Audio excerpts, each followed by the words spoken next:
آتنا في الدنيا وفي الآخرة حسنة وقنا عذاب النار ربنا آتنا في الدنيا حسنة وفي الآخرة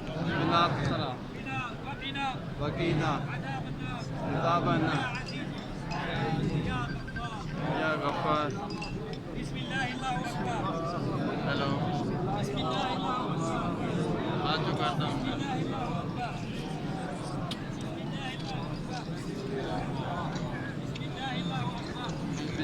الله بسم الله.